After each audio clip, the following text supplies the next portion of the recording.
SBS 뉴스입니다. 코로나19 신규 확진자가 어제 614명 나와 사흘째 600명대를 기록했습니다. 신규 확진자 가운데 해외 유입 환자 20명을 제외한 594명이 국내 발생 환자입니다. 지역별로는 서울 211명, 경기 182명을 포함해 수도권에서 409명 확진됐고 비수도권에서 185명 나왔습니다.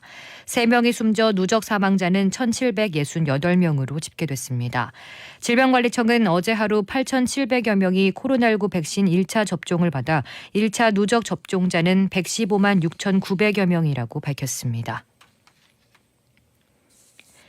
백신 접종과 혈전 생성 연관성 논란으로 일부 접종이 중단된 아스트라제네카 백신의 접종 재개 여부가 오늘 결정됩니다.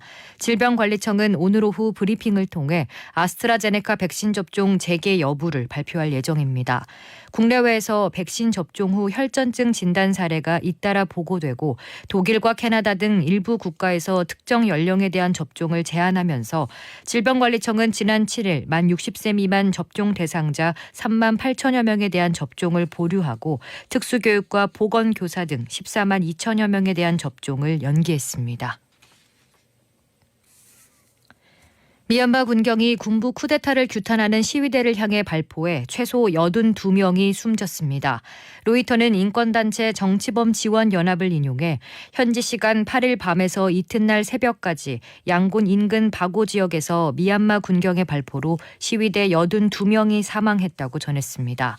현지 매체는 군경이 시위대를 급습하는 과정에서 중화기를 사용했고 현장 사진을 보면 폭발하는 탄환도 사용된 것으로 보인다고 보도했습니다.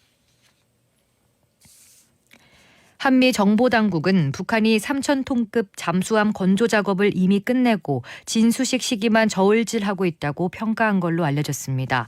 복수의 정부 소식통은 오늘 북한이 2019년 7월 공개했던 3,000톤급 잠수함의 건조 작업이 이미 완료됐다는 게 한미 정보 당국의 공동 평가라고 밝혔습니다. 군과 정보 당국은 3,000톤급 잠수함이 잠수함 발사 탄도미사일 SLBM 3발을 탑재한 것으로 평가했습니다. LG에너지솔루션과 SK이노베이션이 전기차 배터리 영업비밀 침해 분쟁과 관련한 미국 행정부의 거부권 행사 시한을 하루 앞두고 전격 합의에 성공했습니다. 워싱턴 포스트 등 일부 외신은 복수의 소식통을 인용해 양사가 합의하기로 했으며 이에 따라 SK이노베이션이 조지아주 공장 건설 등 미국에서 배터리 사업을 계속 영위할 것이라고 보도했습니다. 이번 합의로 미국 국제무역위원회가 결정한 SK이노베이션의 수익 금지 조처가 무효화되면서 SK이노베이션의 미국 사업도 차질 없이 운영될 전망입니다. 현대차 임원들이 애플카 공동개발 보도 공시와 관련해 미공개 정보를 이용했다는 의혹이 제기된 가운데 금융당국이 본격 조사에 착수합니다. 지난 2월부터 이 사안을 심리해온 한국거래소는 최근 절차를 대부분 마무리하고 혐의와 관련한 의심 정황들을 금융당국에 통보했습니다. 금융당국은 거래소에서 통보한 내용과 사안 중요도 등을 고려해 조만간 구체적인 조사 주체와 처리 방향을 결정할 예정입니다. 날씨입니다. 오늘은 전국 대부분 지방이 맑다가 차츰 구름 많아지겠습니다. 현재 수도권과 중부지방, 경북과 강원 등 전국 곳곳에 건조주의보가 내려져 있습니다.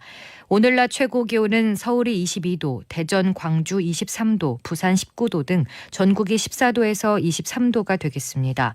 미세먼지 농도는 전국이 좋음이나 보통을 보이겠습니다. 내일 아침 제주와 전남 서해안에 비가 내리기 시작해 낮에는 전국으로 확대되겠습니다. 서울의 현재 기온은 21도, 습도는 22%입니다. 주시은입니다. 뉴스를 마칩니다. SBS